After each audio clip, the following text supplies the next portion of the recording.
Students, my name is अभिषेक श्रीवास्तव और हम लोग अब चैप्टर 4 तक पहुंच गए हैं। हम लोग ने पिछले लेक्चर में चैप्टर 3 को हम लोग ने ख़त्म कर लिया था और चैप्टर 4 में हम लोग बेसिकली इलेक्ट्रोस्टैटिक्स के बारे में जानेंगे।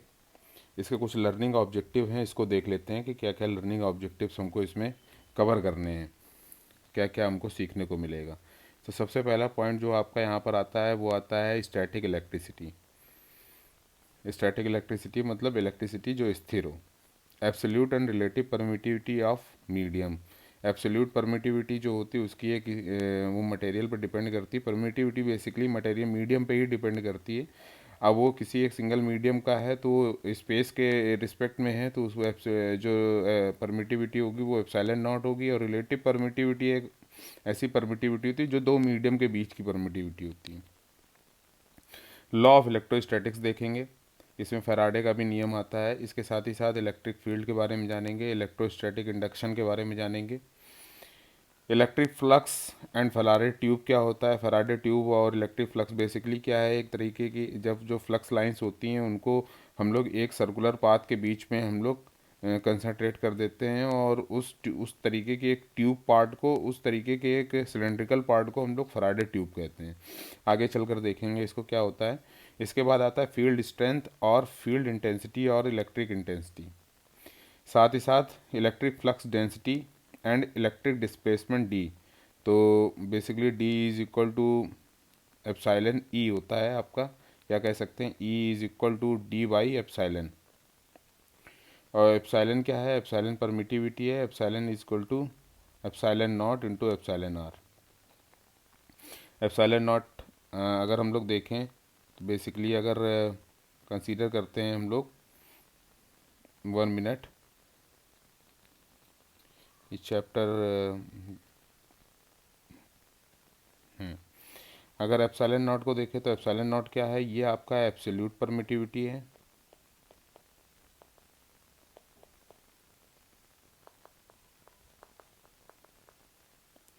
और एप्सिलॉन आर जो है ये आपका रिलेटिव परमिटिविटी है।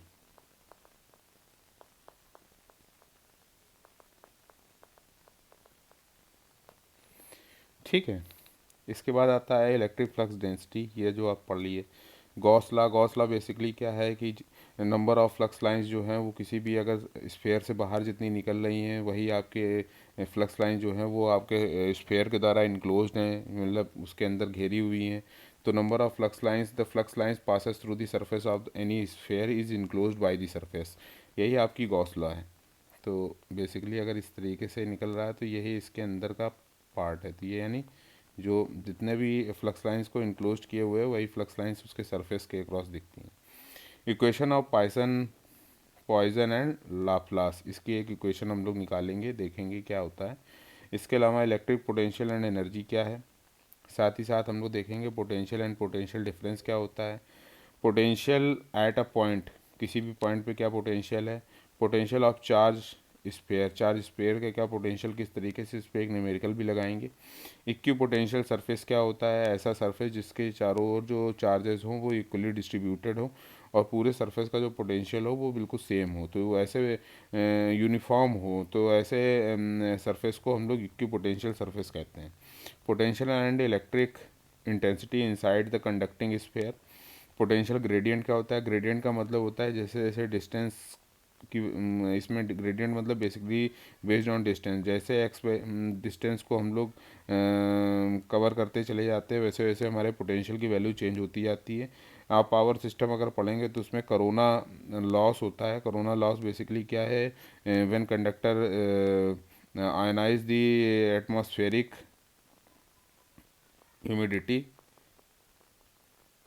तो वर्चुअल कंडक्टर क्रिएट हो जाता है।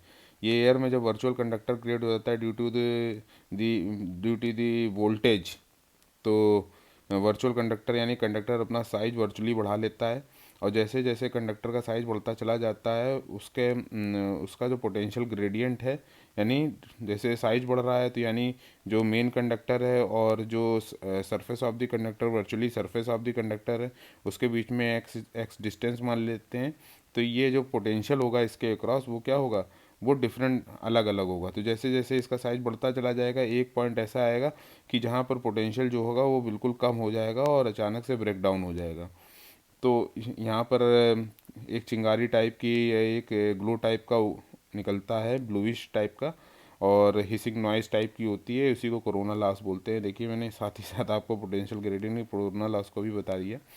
आगे बढ़ते हैं, breakdown voltage and dielectric strength होगी। फिर इसके बाद आता है safety factor of the dielectric and boundary condition. Boundary condition वैन आप जब आप EMFT वगैरह पढ़ेंगे, इलेक्ट्रोमैग्नेटिक फील्ड थ्योरी, तो उसमें आपको बाउंड्री कंडीशंस के बारे में बहुत अच्छे से जानकारी होनी चाहिए, क्योंकि आप वहाँ पर जो बेसिकली आप इलेक्ट्रिक फील्ड के बारे में जानेंगे, तो इलेक्ट्रिक मैग्नेटिक फील्ड और बाउंड्री कंडीशन डायलेक्ट्रिक कहीं पर होता है तो वहाँ पर बाउंड्री कंडीशन किस तरीके से चेंज होती है, जहाँ पर दो मीडियम्स अलग अलग मिलते हैं वहाँ बाउंड्री कंडीशन में किस तरीके से हम लोग इलेक्ट्रिक फील्ड डेंसिटी वगैरह को देखते हैं।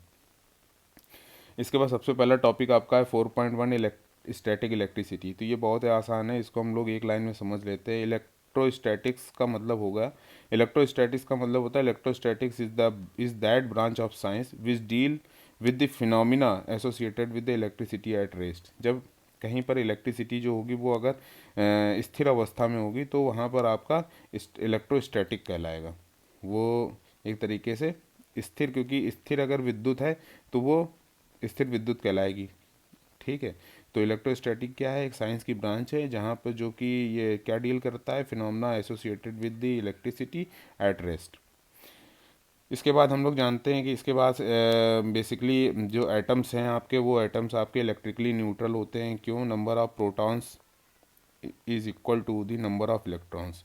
तो जहाँ पर भी पॉजिटिव और नेगेटिव चीज़ें जो होंगी वो अगर एक दूसरे के बराबर होंगी तो वो बेसिकली क्या होगा, न्यूट्रल हो जाएगा, क्योंकि ना पॉजिटिविटी ज़्यादा है ना नेगेटिविटी कम है, ना नेगेटिविटी ज़्यादा है ना पॉजिटिविटी कम है। तो हम किसी भी तरीके से वो ये नहीं कह सकते कि ये पॉजिटिवली चार्ज बॉडी है या नेगेटिवली चार्ज बॉडी, क्योंकि दोनों चार्जेस जो हैं वो इक्वली बराबर हैं। तो एटम्स जो होते हैं नॉर्मली बेसिकली क्या होते हैं, वो आपके बैलेंस होते हैं, न्यूट्रल होते हैं। अगर हम उसको उसमें से अगर कोई भी ऐसी बॉडी है या ऐसा कोई भी चीज़ है जिससे हम अगर हम इलेक्ट्रॉन्स वो फ्री कर सकता है तो वो आपका पॉजिटिवली चार्ज बॉडी हो जाएगा। और अगर उसको उसको अगर किसी एक इलेक्ट्रॉन की ज़रूरत है और वो एक इलेक्ट्रॉन को एक्सेप्ट कर लेता है, अपने में ऐड कर लेता है, तो वो निगेटिवली चार्ज बॉडी हो जाता है। तो बेसिकली अगर हम इसको आसान भाषा में समझें तो ये होगा कि कहीं पर अगर पॉजिटिव प्रोटॉन्स की संख्या ज़्यादा है तो वो पॉजिटिवली चार्ज बॉडी है, कहीं पर इलेक्ट्रॉन की संख्या ज़्यादा है तो निगेटिवली चार्ज बॉडी है। ठीक है, तो देने वाला हमेशा बड़ा होता है, दाता हमेशा बड़ा होता है। तो चाहे जो इलेक्ट्रॉन्स को दे रहा है, इलेक्ट्रॉन्स रिलीज़ कर रहा है, मुक्त कर रहा है, फ्री कर रहा है, वो पॉजिटिवली चार्ज है, और जो इलेक्ट्रॉन को एक्सेप्ट कर रहा है, ऐड कर रहा है, वो निगेटिवली चार्ज है। इसके बाद इसमें इसी को बोलते हैं positive electrification and negative electrification. इसके बाद अगला टॉपिक आपका आ जाता है absolute and relative permittivity of medium. अभी मैंने आपको बताया जो परमिटिविटी होती है वो बेसिकली क्या होती है, this is the property of medium. ये क्या है, प्रॉपर्टी ऑफ मीडियम। इसमें दो तरीके की परमिटिविटी को दो तरीके से डिफाइन किया जा सकता है या कैटेगराइज किया जा सकता है। इसमें एक एब्सोल्यूट परमिटिविटी होता है जिसको एप्सिलॉन नॉट से रिप्रेजेंट किया जाता है, और इसके बाद एक आता है रिलेटिव परमिटिविटी जिसको एप्सिलॉन आर से रिप्रेजेंट किया जाता है। एब्सोल्यूट परमिटिविटी बेसिकली क्या होता है, आपका जो वैल्यू होती है वो होती है 8.854 इंटू 10⁻⁻12 फैरेड पर मीटर। और रिलेटिव परमिटिविटी बेसिकली जो फ्री स्पेस या फिर वैक्यूम की होती है वो 1 होती है। तो being ratio of two similar quantity epsilon r has no unit, epsilon r की कोई भी यूनिट नहीं होती, क्योंकि रिलेटिव परमिटिविटी है तो जाहिर सी बात है दो परमिटिविटी के बीच का को रिलेट करके बनाया गया है, और उसमें जो यूनिट होती है वो आपकी क्या होती है, कैंसिल आउट हो जाती है, तो इसकी कोई यूनिट नहीं होती, इसको याद रखिएगा। Now taken any other medium if the relative permittivity as compare to vacuum is epsilon r, then it's absolute permittivity is epsilon is equal to epsilon naught epsilon r farad per metre. तो इसको आप समझ गए होंगे। एक example उन्होंने लिया हुआ है, relative permittivity of mica is 5, it's absolute permittivity. तो अगर रिलेटिव परमिटिविटी है अगर माइका की 5 है तो एब्सोल्यूट परमिटिविटी क्या होगी, तो epsilon is equal to epsilon naught, ये फ्री स्पेस परमिटिविटी एप्सिलॉन को कहते हैं।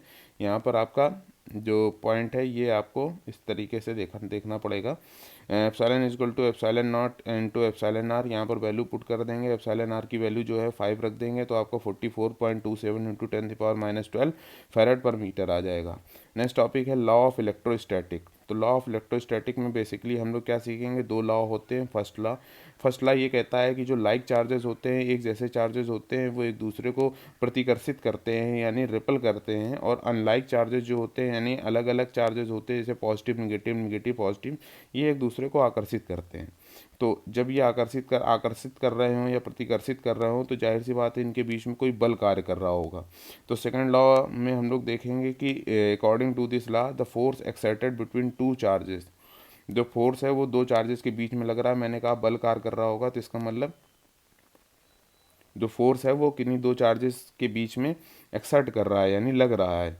ये बेसिकली फोर्स क्या होगा, फोर्स आपका डायरेक्टली प्रोपोर्शनल होगा दोनों चार्जेस के मल्टीप्लिकेशन के, मतलब directly proportional to the product of the strength of the charge upon the distance between the charge. अगर Q1 ये है और Q2 ये है तो इनके बीच में जो बल लग रहा है, मान लीजिए ये एक बल, ये डिस्टेंस d है, तो strength of the charges Q1 into Q2 और distance between the charges d square, तो इसके स्क्वायर के प्रोपोर्शनल होता है कौन, फोर्स। इसी तरीके से कूलाम लॉ भी होता है। तो प्रोपोर्शनल के साइन को हटाने के लिए हम लोग क्या करते हैं, प्रोपोर्शनल के साइन को हटाने के लिए हम लोग के का प्रयोग कर लेते हैं, Q1 Q2 upon D square. ठीक है, तो अगर हम कूलाम लॉ में आते हैं तो ये वेक्टर फॉर्म में आ जाता है। तो वेक्टर फॉर्म में हम लोग इस तरीके से लिख लेते हैं Q1 Q2 upon D square, और पॉइंट वेक्टर जो होता है वो आपका डी लग जाता है। ठीक है, इसको ज़्यादा हम लोग बेसिकली मेन पॉइंट्स को कवर करते हैं। अब यहाँ पर जो आपने कांस्टेंट के लिया था तो के की वैल्यू को हम लोग क्या करते हैं, के की वैल्यू को आप 1/4 पाई एप्सिलॉन,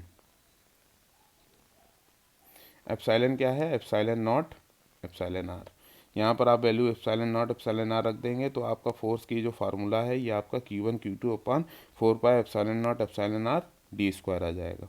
अगर अपान ये आप 1/4 pi epsilon naught epsilon R को अगर कैलकुलेट करेंगे तो ये आपकी वैल्यू करीब 9 इंटू 10⁻⁹ आएगी, और इसको हम लोग के की जगह पे पुट कर देंगे। ये जो वैल्यू, इसकी वैल्यू आपकी 9 इंटू 10⁻⁹ आएगी, और F is equal to 9 into 10⁻⁹ Q1 Q2 upon epsilon R D square. ये किसी मीडियम के लिए हो जाएगा, और फ्री स्पेस में एप्सिलॉन आर की वैल्यू क्या होती है, एप्सिलॉन आर की वैल्यू 1 होती है। तो यहाँ पर हम लोग directly 9 into 10⁻⁹ Q1 Q2 upon D square लिख देंगे।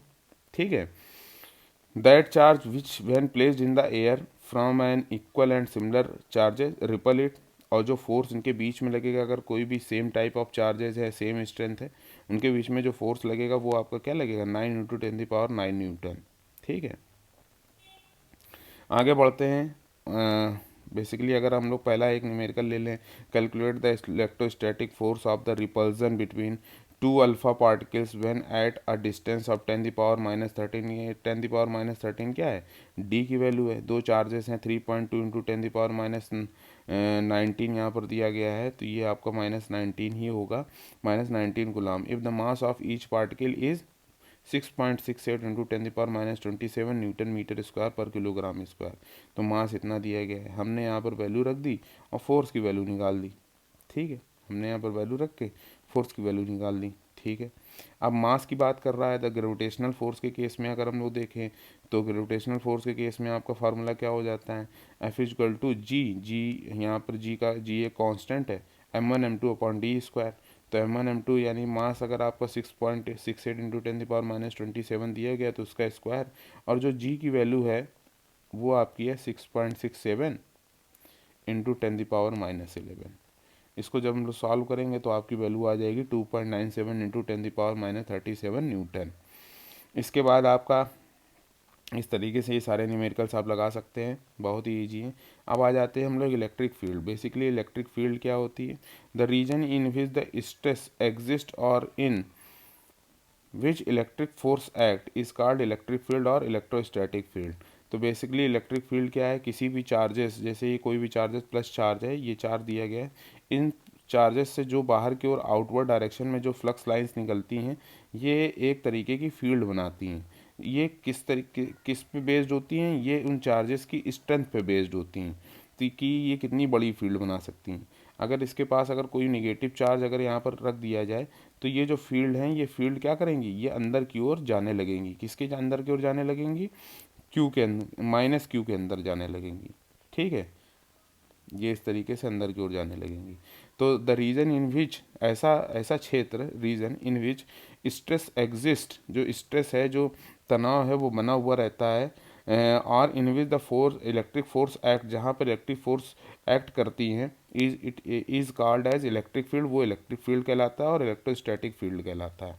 ठीक है, तो मैंने आपको बता दिया कि किस तरीके से इलेक्ट्रिक फील्ड निकलती है। तो फॉर एग्जांपल यहाँ पर पॉजिटिव और नेगेटिव था, तो इस तरीके से जो इलेक्ट्रिक फ्लक्स लाइंस थी वो इंसर्ट हो रही थी, एक से निकल रही थी, प्लस से निकल रही थी और माइनस में इंसर्ट हो रही थी। अगर मान लीजिए यहाँ पर अगर सेम टाइप ऑफ चार्जेस होते, इसलिए जो अपोजिट चार्जेस होते हैं वो एक दूसरे को अट्रैक्ट करते हैं। अगर मान लीजिए सेम चार्जेस होते हैं, जैसे प्लस प्लस चार्ज होते, तो यही इलेक्ट्रिक फील्ड लाइंस जो हैं वो एक दूसरी डायरेक्शन में भागना चालू कर देती, ये दूसरे में इंसर्ट नहीं होती। तो आप यहाँ पर देखिए, इस रिपल्जन वाले में देख रहे होंगे इस डायग्राम में इस तरीके से, अट्रैक्शन वाले में इस तरीके से, बाकी मैंने आपको बता ही दिया है।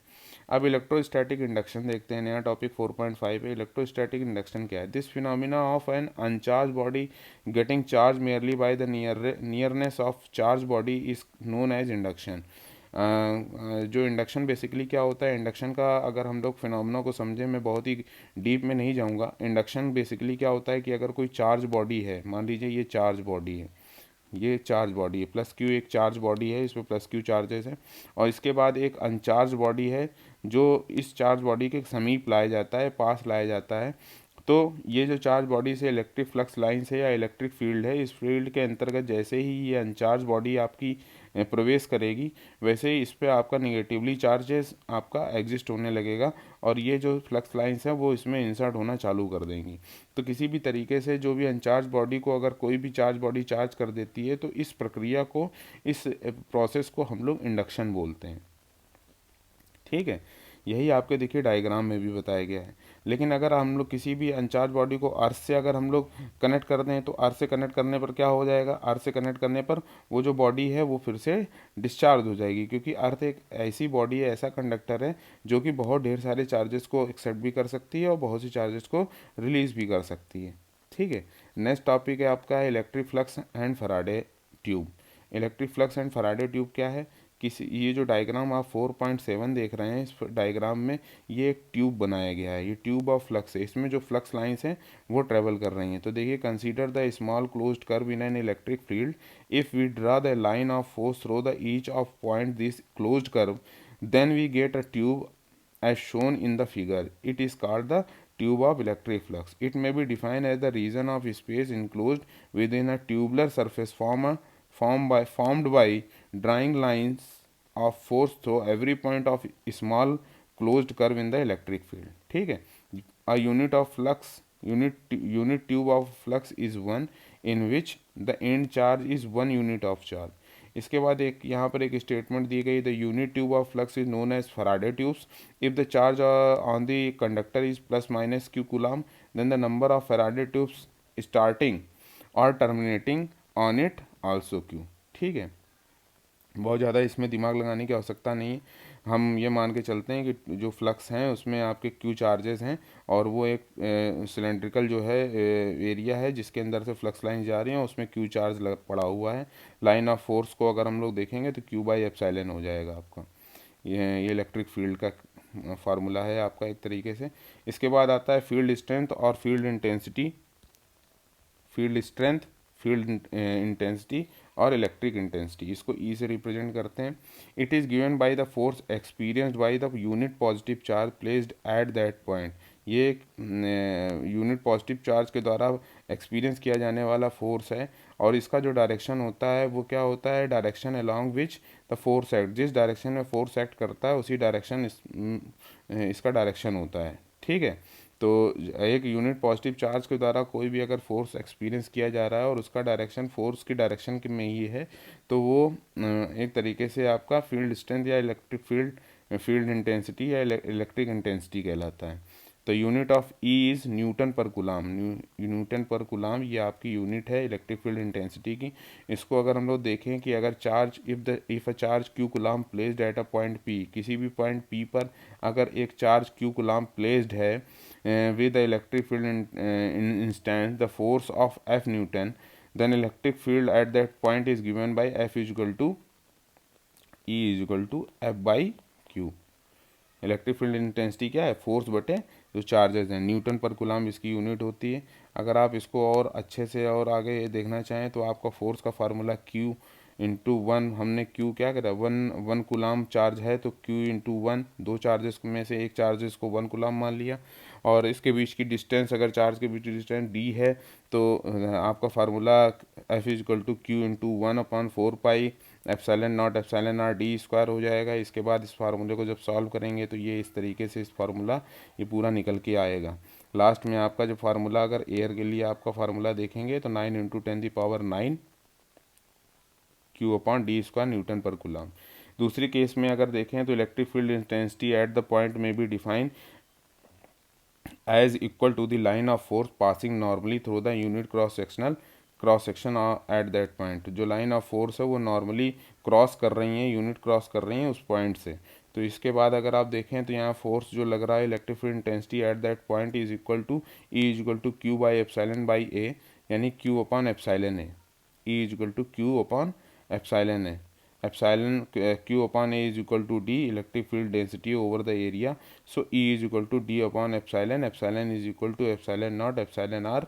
सो E is equal to D by epsilon. और ये आपका एक रिलेशन, बहुत अच्छा रिलेशन है जो आगे चलकर काम आता है बहुत ज़्यादा, तो आप इसको घुमा फिरा के यूज़ कर सकते हैं। ठीक है, यहाँ पर एप्सिलॉन आर की वैल्यू 1 ले ली गई है, नहीं तो यहाँ पर नॉर्मली एक एप्सिलॉन लिख देते।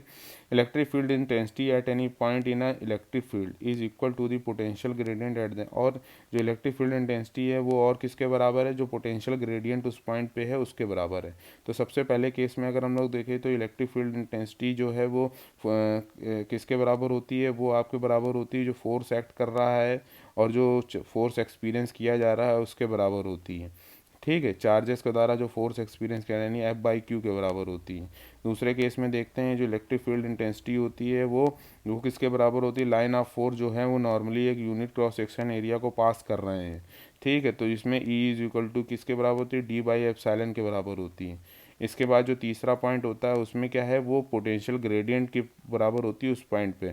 तो पोटेंशियल ग्रेडियंट का formula E is equal to minus d V by d x हो जाएगा, क्योंकि जैसे जैसे डिस्टेंस बढ़ती चली जाएगी वोल्टेज की वैल्यू डाउन होती चली जाएगी, इसलिए यहाँ पर माइनस पॉइंट लगा हुआ था। Unit of E is volt per metre में भी E and D are vector quantity that है magnitude and direction. So D is equal to, यहाँ पर वेक्टर के फॉर्म में इसको लिख दिया गया है।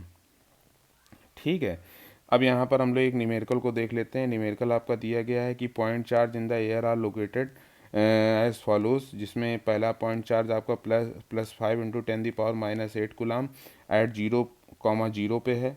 ठीक है, दूसरा चार्ज है प्लस 4 इंटू 10⁻⁸ कूलाम, जो कि आपका दिया गया है 3,0 पे दिया गया है, और -6 इंटू 10⁻⁸ कूलाम ये आपका दिया गया है 0,4 पे दिएगा। Find the electric field intensity 3,4। तो 3,4 आपका इलेक्ट्रिक फील्ड इंटेंसिटी यहाँ पर आपको पता करनी है।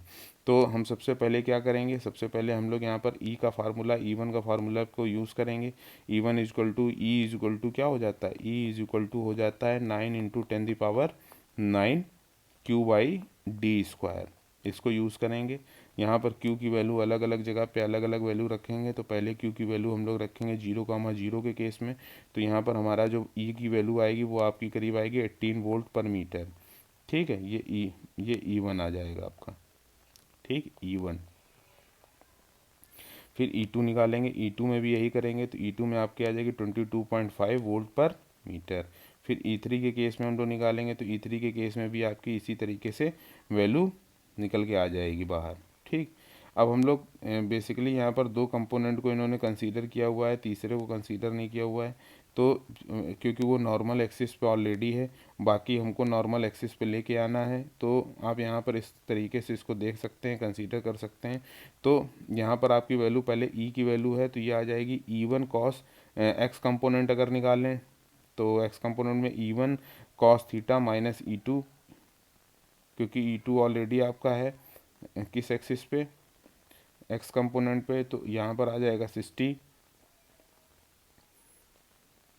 ठीक है, सॉल्व करेंगे, वाई कंपोनेंट निकालेंगे, तो वाई कंपोनेंट के केस में भी इसी तरीके से सॉल्व होगा। तो लास्ट में आपका 36.9 आ जाएगा। जब दोनों का आप रिजल्टेंट निकालेंगे तो 61.5 आ जाएगा। It it acts at the it acts along the E such that tan theta angle निकालेंगे तो 36.9 डिग्री आ जाएगा। तो इस तरीके से आप इस न्यूमेरिकल को ट्राई करिएगा, सॉल्व करने की कोशिश करिएगा। 4.8 है इलेक्ट्रिक फ्लक्स डेंसिटी और इलेक्ट्रिक डिस्प्लेसमेंट। तो अभी तक हम लोग डी को डील करते रहे हैं और उसके इलेक्ट्रिक फील्ड इंटेंसिटी और डेंसिटी के बीच के रिलेशन को हम लोग कई तरीके से समझ गए हैं। तो यहाँ पर आपका इलेक्ट्रिक फील्ड फ्लक्स डेंसिटी क्या होता है, इलेक्ट्रिक फ्लक्स डेंसिटी को हम लोग देखते हैं। It is given by the normal flux per unit area. किसी पर यूनिट एरिया से जो भी फ्लक्स लाइंस पास होती हैं वो पर यूनिट एरिया के लिए वहाँ पर आप उसको हम लोग इलेक्ट्रिक फ्लक्स डेंसिटी कहते हैं। ठीक है, इसको flux of psi coulomb passes और normally the area of a metre square. तो पर यूनिट एरिया कर देंगे तो आपका जो डेंसिटी आ जाएगा, तो ये आपका आ जाएगा flux passing through the area. ये आपका क्या है, डेंसिटी है। इसको कुलाम पर मीटर स्क्वायर, क्योंकि एरिया का यूनिट मीटर स्क्वायर होता है और फ्लक्स का यूनिट कुलाम होता है। ठीक, चार्ज का यूनिट कुलाम होता है। तो इसके बाद हम लोग जब आगे बढ़ेंगे, it is related to the electric field intensity. So D is equal to epsilon naught E. In other words, the product of electric field intensity at any point with the dielectric medium and the absolute permittivity at the same point it is called the displacement at that point. ठीक है, तो electric field density and electric displacement is both are same. ठीक है, आप दोनों को same तरीके से कह सकते हैं। अब आगे आते हैं, गॉसला क्या होता है। गॉसला मैंने आपको बताया, टोटल नंबर ऑफ फ्लक्स। गॉसला के बारे में जानते हैं। Total number of tubes of flux originating from the charge is Q. जो नंबर ऑफ फ्लक्स है जो कि चार्ज क्यू से आपके फ्लक्स ओरिजिनेट हो रहा है। ठीक है, r and r normal to the surface of sphere, जो कि जो नॉर्मल है किसके, सरफेस ऑफ स्फेयर के। इसको दूसरी तरीके से हम कह सकते हैं the number of flux passing through the sphere surface of the sphere is total charge enclosed by the surface. तो the electric field E which equal to the Q upon 4 pi epsilon naught are square, ठीक, is also normal to the surface. E is equal to E into area Q upon 4 pi epsilon naught are square, area 4 pi R square. So E यहाँ पर D is equal to, या फिर कह सकते हैं Q upon epsilon not, Q upon epsilon not. ठीक है, आगे बढ़ते हैं। गॉस-लॉ आपका मैथमेटिकली अगर देखा जाए तो यहाँ पर आपका मैथमेटिकली क्या है, this is mean the Gauss-law which may be stated that the surface integral of the normal component of electric field electric intensity. Surface integral कर रहे हैं हम लोग किसका, इलेक्ट्रिक इंटेंसिटी ई का, over a closed surface is equal to the 1/एप्सिलॉन naught times the total charge inside it. Total charge inside वही बात हो गई, the number of flux lines passing through the surface of the any sphere is total charge enclosed by the surface is called Gauss law। तो यही आपका है, the closed surface equal to 1/4 1/epsilon naught times the total charge inside it. तो यहाँ पर surface integral किया हमने किसका, इलेक्ट्रिक इंटेंसिटी का, d s is equal to Q upon epsilon naught. इसको सॉल्व करेंगे तो आपकी वैल्यू लास्ट में आ जाएगी। प्रूविंग वगैरह आपको इलेक्ट्रोमैग्नेटिक फील्ड थ्योरी में आसानी से समझा दीजिएगी। प्रूविंग वगैरह आपसे नहीं पूछी जाती है, प्रूविंग वगैरह की अगर पूछी जाती है तो आप इससे उसकी प्रैक्टिस कर लीजिएगा। ठीक है, बाकी न्यूमेरिकल वगैरह सेक्शन वगैरह लगाने के लिए आपके पास फार्मूला आपके पास दिमाग में होना चाहिए और कॉन्सेप्ट दिमाग में होना चाहिए। Total number of line of force over the whole surface अगर आप निकालेंगे क्यू अपॉन एप्सिलॉन इस तरीके से आ जाएगा। ठीक है, the surface integral of the normal component of D over a close surface equal to the free charge enclosed by the surface. Gauss law की स्टेटमेंट है, अलग अलग तरीके से एक ही चीज़ को बताया जा रहा है। तो D is equal to Q upon 4 pi epsilon D square. ठीक है, so D is equal to D cos theta, इसको इस तरीके से लिख लेंगे। इसको सॉल्व करने के बाद आपका surface integral of D is equal to Q आ जाएगा। ठीक, क्यू अपॉन एप्सिलॉन क्यों नहीं आया, एप्सिलॉन का मल्टीप्लिकेशन अगर हम ई में कर देंगे, ई एप्सिलॉन कर देंगे तो ये डी हो जाएगा।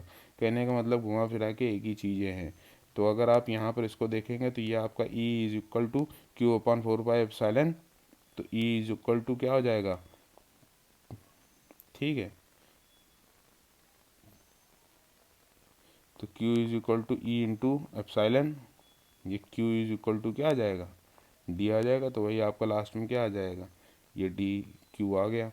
Equation of the Poisson and या पॉइसन एंड लाप्लास, तो इन दोनों को समझ लेते हैं। क्या है भैया, consider the electric field setup between two charge plate. हम ये कंसीडर करके चलते हैं कि दो चार्ज प्लेट हैं P और Q।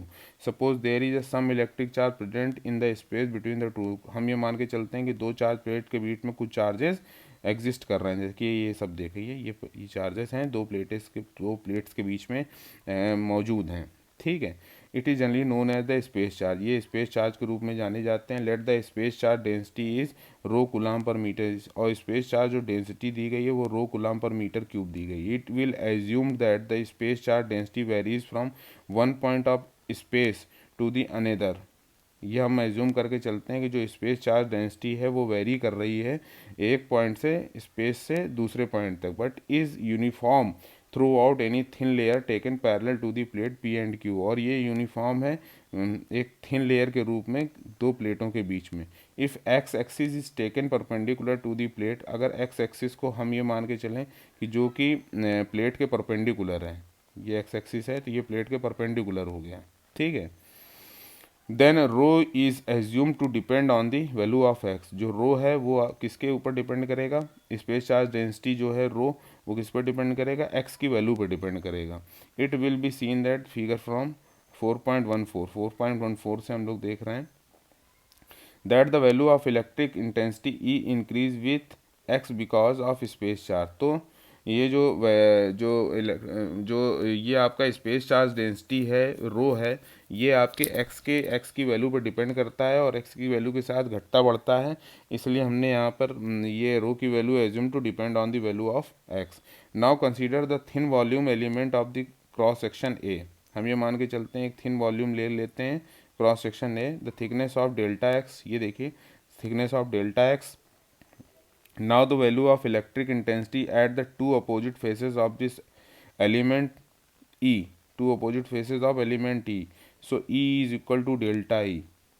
यहाँ पर delta E is equal to del E upon del x into delta x, और इसमें जो चेंजमेंट हुआ है वो E को ऐड कर देते हैं। E को दोनों साइड हमने ऐड कर दिया, दोनों साइड ऐड करने के बाद जो वैल्यू हमारी फाइंड हमने लिखी वो लिखी E plus del E upon del x into delta x into A. Surface integral over the left hand faces of the element is equal to minus E into A.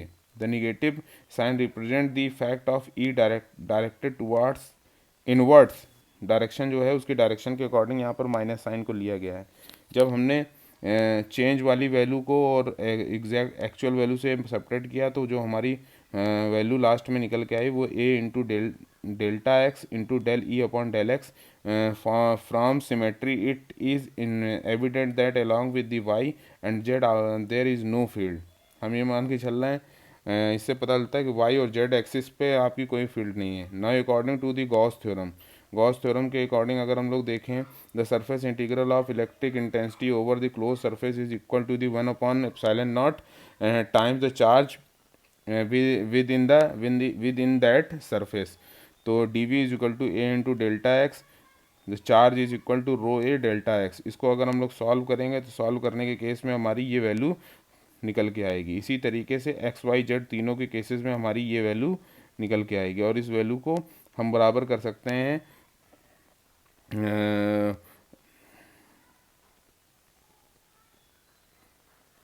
ठीक है, del square V upon del x square is equal to 0। ये आपकी last में value निकल के आएगी। इसको क्या है, लाप्लास इक्वेशन भी बोलते हैं।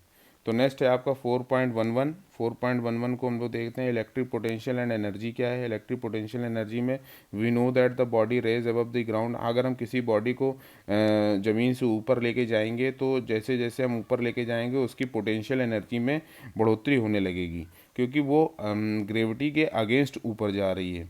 उसी तरीके से जब हम किसी चार्ज को ऊपर लेके जाते हैं तो उसमें भी हम उसकी भी जो पोटेंशियल यानी स्टैटिक एनर्जी होती है उसमें भी हमारी बढ़ोतरी होने लगती है। तो मान लीजिए कि अगर कोई 5 किलोग्राम का कोई भी बॉडी है, उसको अगर 10 मीटर ऊपर ले जाएं तो उसकी पोटेंशियल एनर्जी जो आएगी बॉडी की वो 50 मीटर किलोग्राम आएगी, और वेट जो उसका आएगा वो 490 जूल आएगा।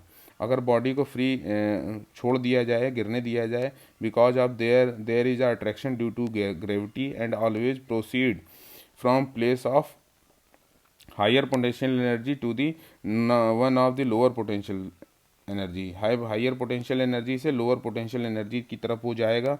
सो we speak the gravitational potential energy और brief potential at the different point in the earth gravitational field. ठीक है। Now consider the electric field. Imagine an isolated positive charge Q placed in the air like earth gravitational field. It has its own electrostatic field which theoretically extend up to infinity. वो कहाँ तक बढ़ता चला जाएगा, infinite तक बढ़ता चला जाएगा। If the charge x is very far away from Q say that infinite the force, basically जो फोर्स उस पर लगाया जाएगा इट इज़ प्रैक्टिकली जीरो हो जाएगा। उस पर लगने वाला फोर्स जो है वो जीरो हो जाएगा। As x is brought nearer to q the force on the repulsion act on it, hence work or energy is required to bring to it at a point A is a electric field। और उस पर जो बल लगाकर, उस पर ताकत लगाकर अगर किसी भी चार्ज x को q के पास लाया जाए और किसी पॉइंट तक लाया जाए, ये पॉइंट तक, तो जो काम होगा, जो ताकत लगेगी, उसे हम लोग इलेक्ट्रिक फील्ड कहते हैं। ठीक है। तो the charge x has a some amount of electric potential energy. Similarly the other point in the field will also have a some potential energy. In the gravitational field, usually the sea level is chosen as the place of the zero potential. In electric field, infinite is chosen as the theoretical place of zero potential. Although in the practice, the Earth is chosen as zero potential because Earth is such a large conductor that its potential remains practically constant, although it keeps on losing and gaining electric charge every day. Next topic आपका है potential and potential difference. तो इसमें आप basically क्या समझ में आया, electric potential क्या है, what is electric potential when any charge at the infinite, और जो भी हम लोग बल लगाकर कार्य करके, जो भी एनर्जी खर्चा करके उसको किसी पॉइंट तक लेकर आते हैं, उसको हम लोग इलेक्ट्रिक फील्ड, उस इलेक्ट्रिक पोटेंशियल कहते हैं। ठीक है। और इसमें जो भी एनर्जी और चार्जेस अगर किसी पॉइंट एट तक आए तो इलेक्ट्रिक फील्ड की वजह से यूज़ होती है। ठीक है। तो पोटेंशियल का ही सीधा फार्मूला है the numerically the equal to the work done in the bringing the positive charge of 1 coulomb from the infinite to that point against the electric field. ठीक। तो इलेक्ट्रिक फील्ड क्या है, बेसिकली एक तरीके से अर्थ के केसेस में अगर हम लोग उससे रिलेट करें तो electric field is just like a gravitational field, gravity. ठीक है। तो हम इलेक्ट्रिक फील्ड क्या है, क्यू चार्ज जो है उससे जो फील्ड निकल रही है वो आपकी इलेक्ट्रिक फील्ड बना रही है, और किसी भी चार्ज को अगर हम उस फील्ड में लेके आ रहे हैं, उस पर जो ताकत लगा के लेके आ रहे हैं, वो किसकी वजह से ला रहे हैं, उसको हम लोग इलेक्ट्रिक पोटेंशियल बोलते हैं। ठीक है। तो अगर 1 जूल का काम हो रहा है और 1 जूल के काम, 1 कूलम चार्ज को लाने के लिए 1 जूल का काम किया गया है, तो वो पोटेंशियल हमको मिलेगा, जो हमको पोटेंशियल प्राप्त होगा वो पोटेंशियल क्या कहलाएगा, 1 वोल्ट कहलाएगा। इसी तरीके से अगर पोटेंशियल डिफरेंस को देख लेते हैं तो 1 volt exist between 2 point if the 1 joule of work is done in shifting the charge of 1 coulomb from 1 point two the another is called potential difference.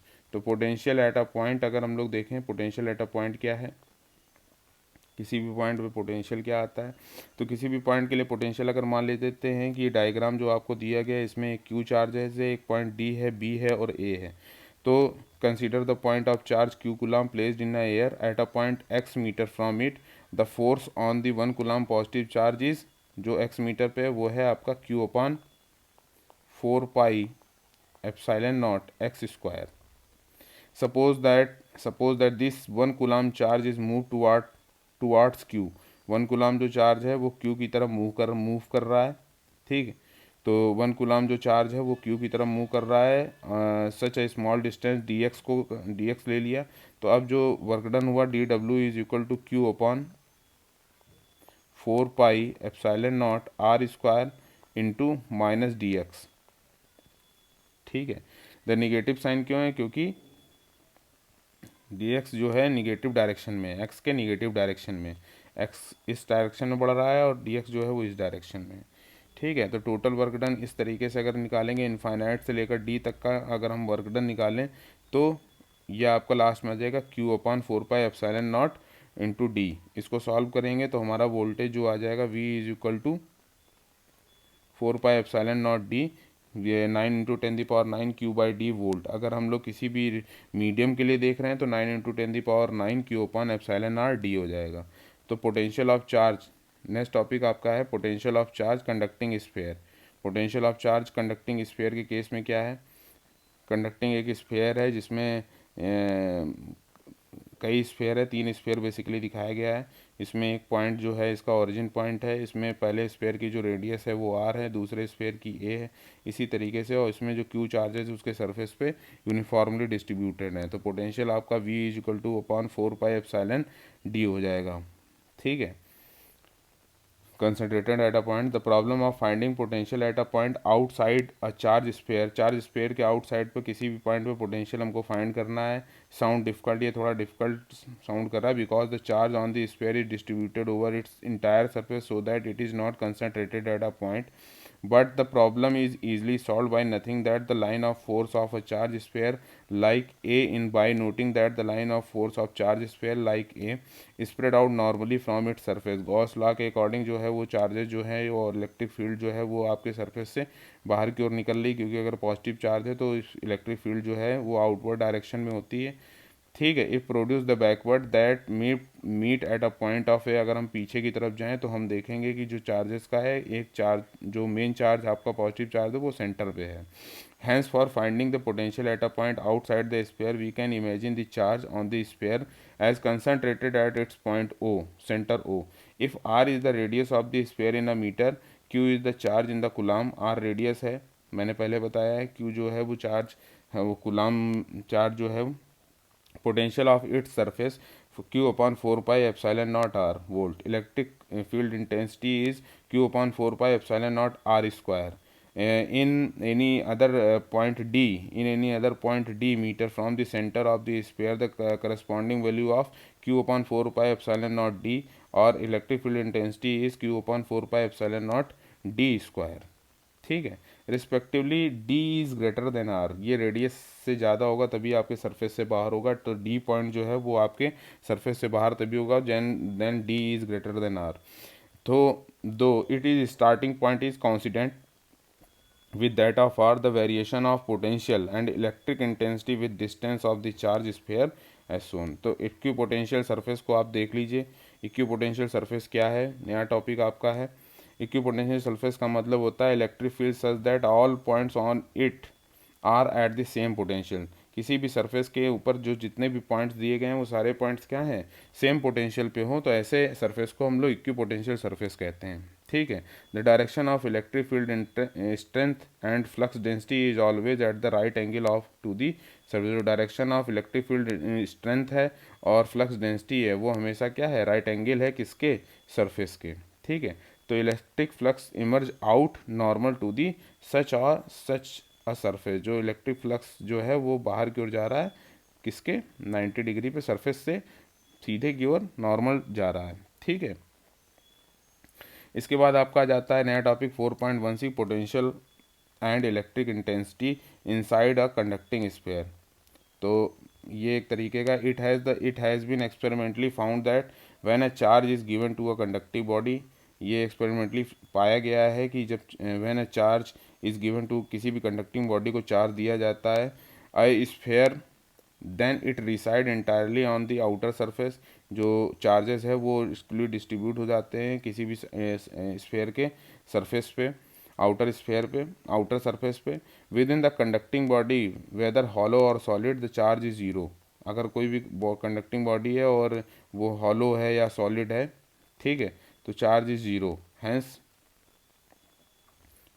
Flux is zero, second is field intensity is zero, third is all point within the conductor are at the same potential।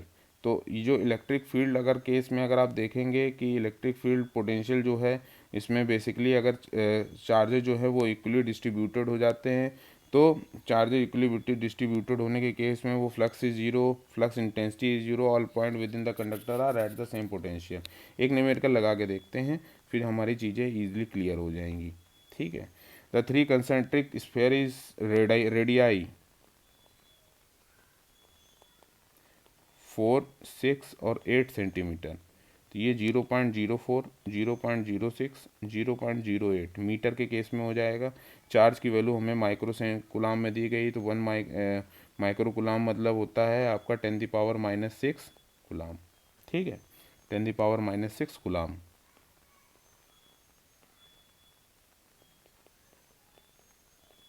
ठीक है, what the potential and the field strength, क्या potential है और क्या field strength है। हमारे जो point दिए गए हैं 2, 5, 7, 10 सेंटीमीटर फ्रॉम द सेंटर, तो 2, 5, 7 and 10 centimetre from the centre पे हमारे जो पॉइंट दिए गए हैं उस पॉइंट में पे हमारी पोटेंशियल और फील्ड स्ट्रेंथ क्या आ रही। तो हम मान के चलते हैं कि पहला पॉइंट ए है जो कि हमारा डिस्टेंस क्या है 2 सेंटीमीटर पे है। पहला पॉइंट हमारा ए दिया गया जो कि 2 सेंटीमीटर पे है और सेंटर से, सेंटर पॉइंट, सेंटर मतलब ओ से है। Since it is inside all the sphere, field strength eight the point is zero, जो फील्ड स्ट्रेंथ होगा वो क्या होगा, जीरो होगा। ठीक है, तो potential at a point A, so 9 × 10⁻⁹ summation of Q by D. सो 9 × 10⁻⁹, पहला जो चार्ज है वो आपका 8 है, दूसरा 6 है, -6 है और तीसरा 4 है माइक्रो कूलाम में। तो इनकी वैल्यू लिख दी अपॉन 0.04 हो जाएगा, 0.04। ठीक, पहला रेडियाई के केस में -0.06 प्लस 0.08, ये वैल्यू आपकी ए पे आ जाती है 1.35 वोल्ट।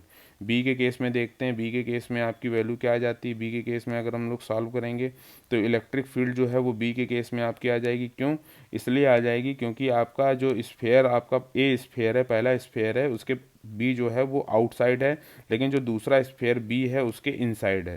तो पहले स्फेयर की वजह से इसमें आपकी वैल्यू आ जाएगी। तो इलेक्ट्रिक फील्ड क्या आ जाएगी, पहले स्फेयर की हमारा जो चार्ज है 8 × 10⁻⁻12 अपॉन 0.05।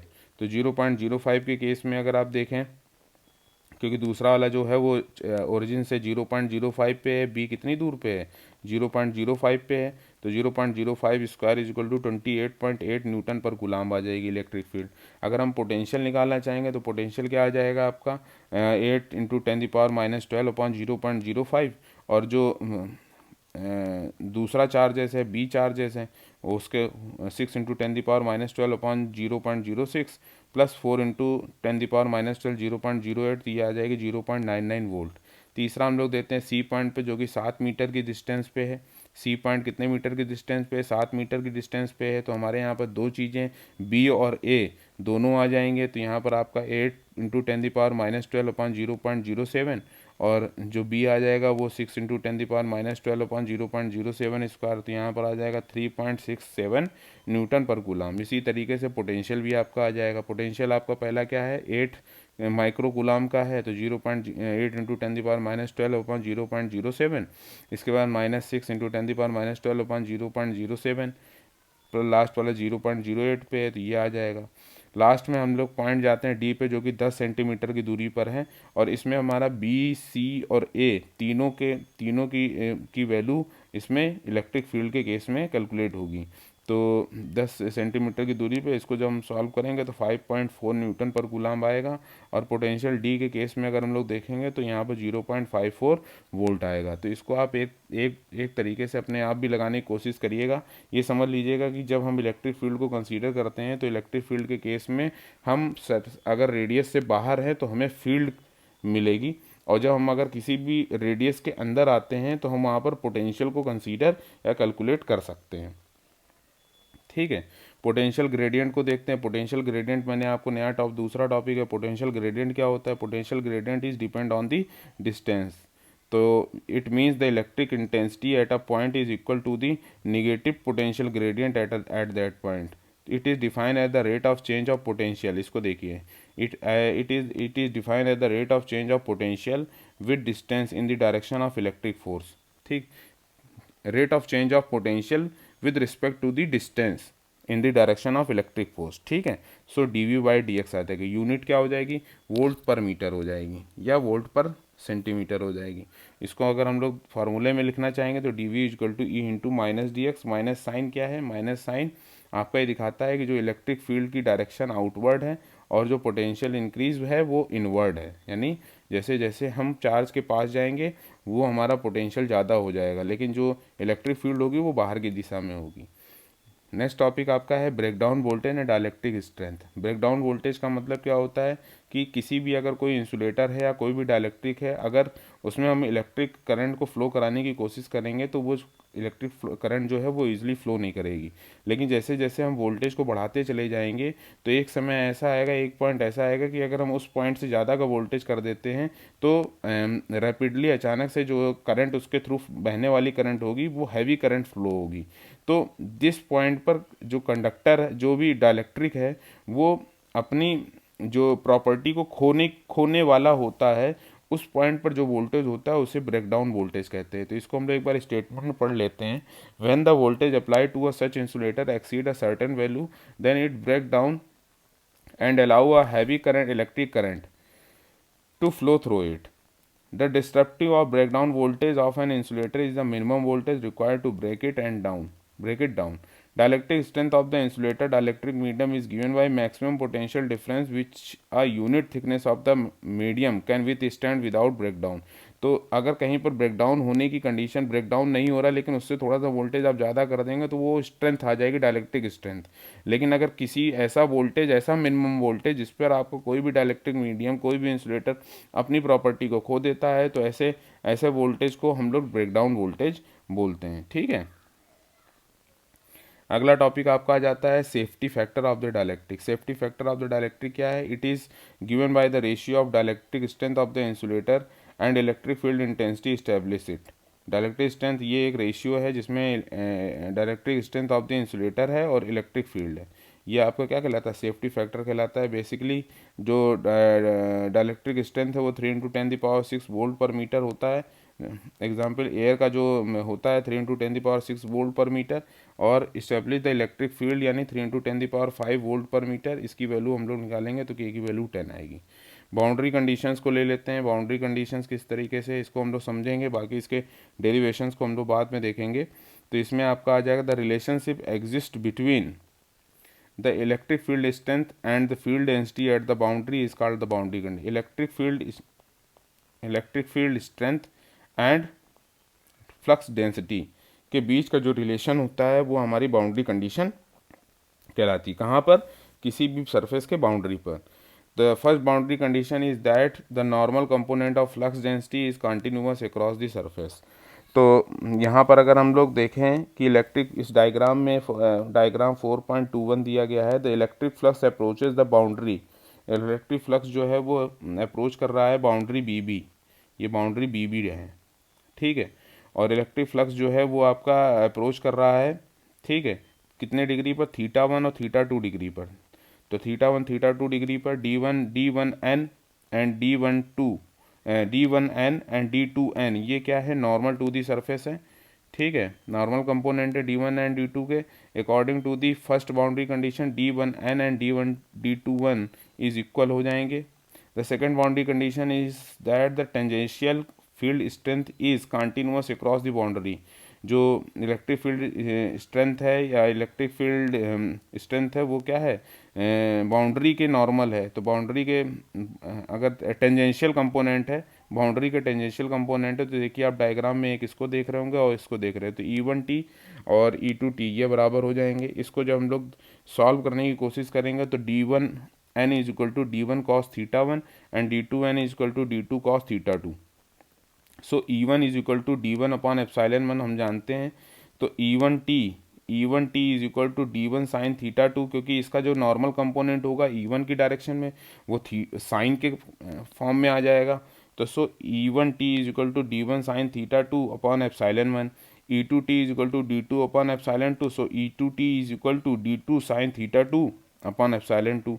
इसको हम लोग सॉल्व करेंगे जब रेशियो के केस में लेंगे D1 और E1 को, D1n अपॉन E1t को जब लेंगे तो हमारा यहाँ पर 10 का कंपोनेंट निकलेगा, और इसके बाद जब हम लोग 10 के रेशियो देखेंगे तो tan θ1 upon tan θ2 is equal to epsilon 1 upon epsilon 2, where the epsilon 1 is greater than epsilon 2 and θ1 is greater than θ2।